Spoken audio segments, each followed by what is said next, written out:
समस्तामरेशं द्विरेफाभकेशं जगद्द्विम्बलेशं हृदकासुदेशं सदा दिव्यदेहं विमुक्ताखिलेहं सुवैकुण्ठगेहं भजेहं। अर्थात मैं श्रीहरि की पूजा करता हूँ, जो सभी अमरों के भगवान हैं, जिनके बालों में भंवरा रंग है, जो गोलाकार जगत का अणु है, जिनकी आत्मा आकाश है, जिनका शरीर हमेशा दिव्य है, जो इस दुनिया में सब कुछ से मुक्त हैं और जो वैकुंठ में रहते हैं, मैं उनका भजन करता हूँ। आज की वीडियो में श्रीमद् भागवत गीता के 7वें अध्याय के महात्म्य तथा श्रीमद् भागवत गीता के 7वें अध्याय का अध्ययन करेंगे। तो प्रारंभ करते हैं वीडियो को। श्रीमद् भागवत गीता के 7वें अध्याय को ज्ञान विज्ञान योग के नाम से जाना जाता है।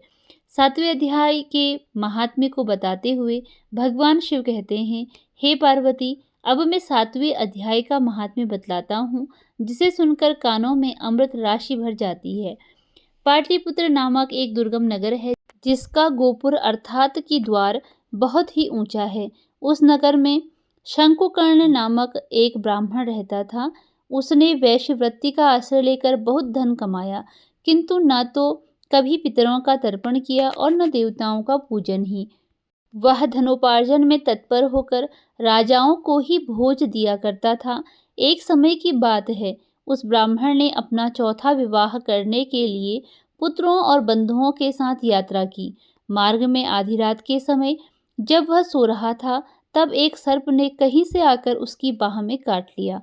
उसके काटते ही ऐसी अवस्था हो गई कि मणिमंत्र और औषधि आदि से भी उसके शरीर की रक्षा असाध्य जान पड़ी। तत्पश्चात कुछ ही क्षणों में उसके प्राण पखेरु उड़ गए और वह प्रेत बना। फिर बहुत समय के बाद वह प्रेत सर्पयोनि में उत्पन्न हुआ।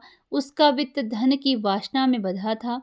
उसने पूर्व वृत्तांत को स्मरण करके सोचा, मैंने घर के बाहर करोड़ों की संख्या में अपना जो धन गाड़ कर रखा है, उससे इन पुत्रों को वंचित करके स्वयं ही उसकी रक्षा करूंगा। सांप की योनि से पीड़ित होकर पिता ने एक दिन स्वप्न में अपने पुत्रों के समक्ष आकर अपना मनोभाव बताया।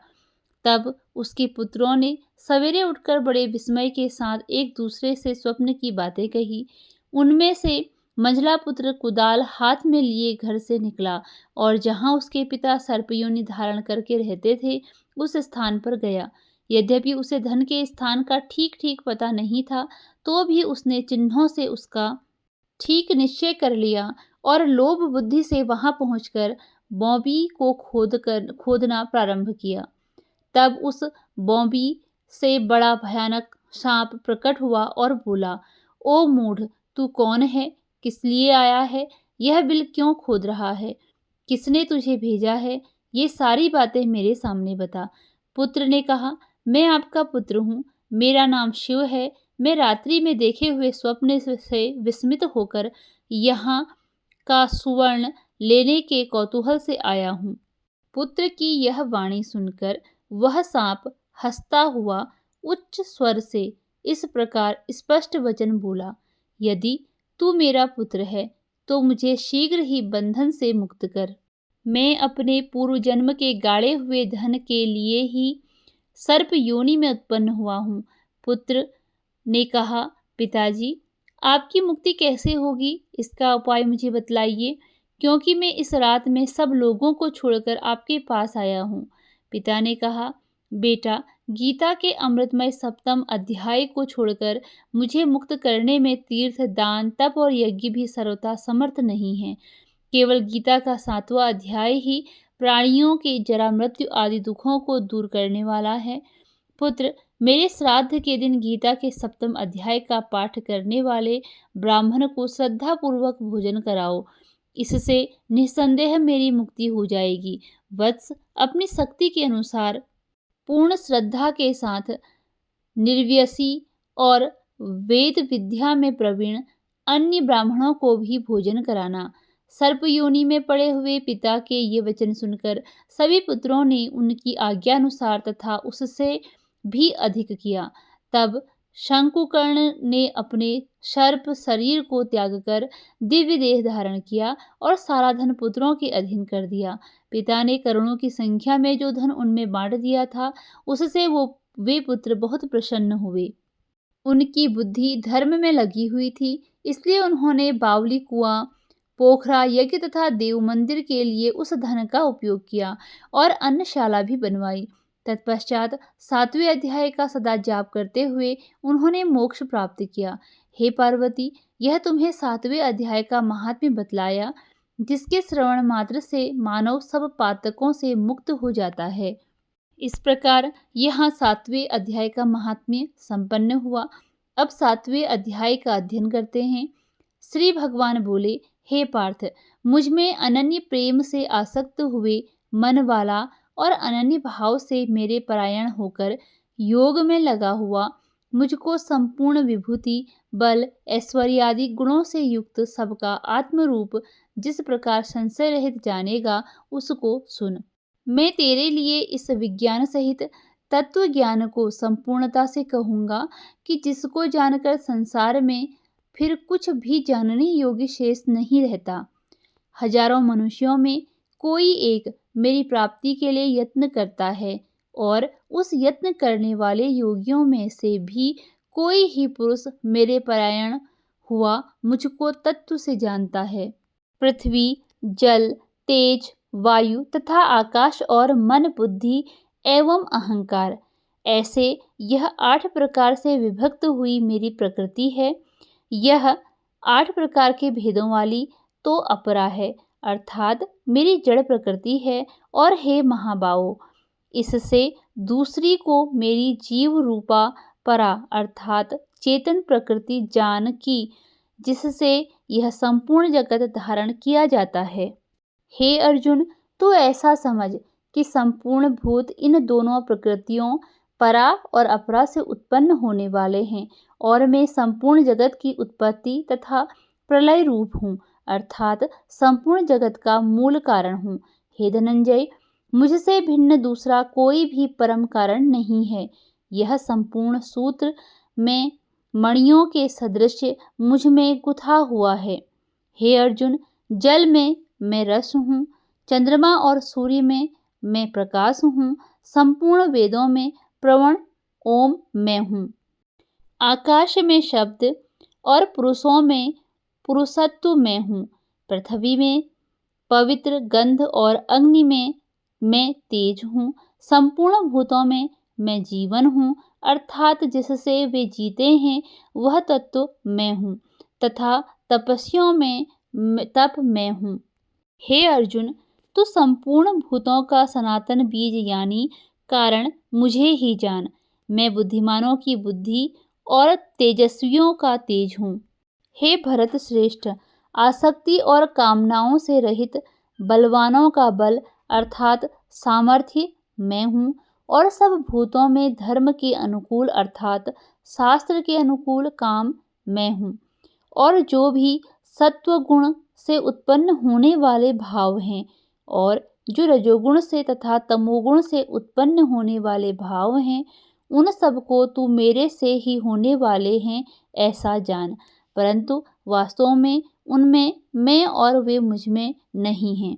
गुणों के कार्य रूप सात्विक, राजसिक और तामसिक, इन तीनों प्रकार के भावों से यह सारा संसार मोहित हो रहा है। इसलिए इन तीनों गुणों से परे मुझ अविनाशी को वह तत्व से नहीं जानता। यह अलौकिक अर्थात अति अद्भुत त्रिगुणमयी मेरी माया बड़ी दुस्तर है, परंतु जो पुरुष केवल मुझको ही निरंतर भजते हैं वे इस माया को उल्लंघन कर जाते हैं, अर्थात संसार से तर जाते हैं। माया के द्वारा हरे हुए ज्ञान वाले और आसुरी स्वभाव को धारण किए हुए तथा मनुष्यों में नीच और दूषित कर्म करने वाले मूढ़ लोग मुझे नहीं भजते हैं। हे भरतवंशियों में श्रेष्ठ अर्जुन, उत्तम कर्म वाले अर्थार्थी, आर्त, जिज्ञासु और ज्ञानी, ऐसे 4 प्रकार के भक्तजन मुझे भजते हैं।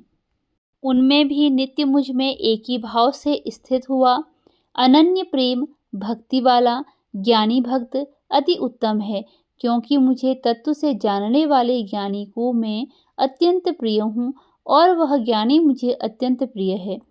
ये सभी उदार हैं, अर्थात श्रद्धा सहित मेरे भजन के लिए समय लगाने वाले होने से उत्तम है, परंतु ज्ञानी तो साक्षात मेरा स्वरूप ही है, ऐसा मेरा मत है, क्योंकि वह मदगत मन बुद्धि वाला ज्ञानी भक्त अति उत्तम गति स्वरूप मुझमें ही अच्छी प्रकार स्थित है। बहुत जन्मों के अंत के जन्म में तत्व ज्ञान को प्राप्त हुआ ज्ञानी सब कुछ वासुदेव ही है, इस प्रकार मुझे भजता है, वह महात्मा अति दुर्लभ है।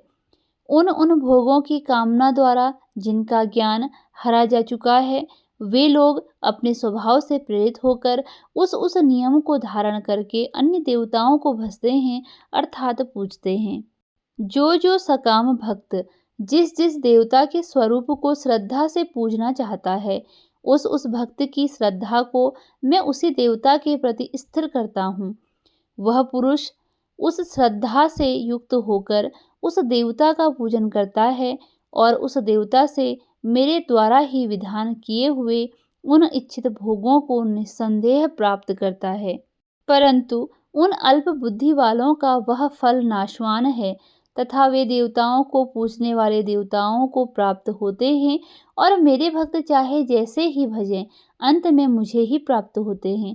बुद्धिहीन पुरुष मेरे अनुत्तम अविनाशी परम भाव को न जानते हुए मन इंद्रियों से परे मुझ सच्चिदानंद घन परमात्मा को मनुष्य की भांति जानकर व्यक्ति के भाव को प्राप्त हुआ मानते हैं।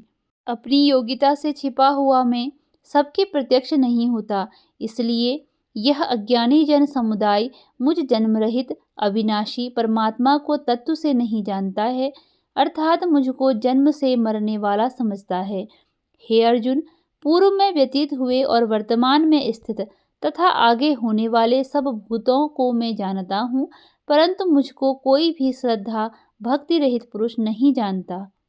हे भरतवंशी अर्जुन, संसार में इच्छा और द्वेष से उत्पन्न हुए सुख दुखादि द्वंद्व रूप मोह से संपूर्ण प्राणी अति अज्ञानता को प्राप्त हो रहे हैं। निष्काम भाव से श्रेष्ठ कर्मों का आचरण करने वाला जिन पुरुषों का पाप नष्ट हो गया है, वे राग द्वेषादि जनित द्वंद्व रूप मोह से मुक्त और दृढ़ निश्चय वाले पुरुष मुझको भजते हैं। जो मेरे शरण होकर जरा और मरण से छूटने के लिए यत्न करते हैं, वे पुरुष उस ब्रह्म को तथा संपूर्ण अध्यात्म को और संपूर्ण कर्म को जानते हैं। जो पुरुष अधिभूत और अधिदैव के सहित तथा अधियज्ञ के सहित सबका आत्मरूप मुझे अंत काल में भी जानते हैं, वे युक्त चित्त वाले पुरुष मुझको ही जानते हैं, अर्थात मुझको ही प्राप्त होते हैं। इस प्रकार उपनिषद ब्रह्म विद्या तथा योग शास्त्र स्वरूप श्रीमद् भागवत गीता में श्री कृष्ण तथा अर्जुन के संवाद में ज्ञान विज्ञान योग नामक 7वां अध्याय संपूर्ण हुआ। मिलते हैं अगली वीडियो में इसके 8वें अध्याय के साथ, 8वें अध्याय के महात्म्य और 8वें अध्याय के अध्ययन के साथ। धन्यवाद।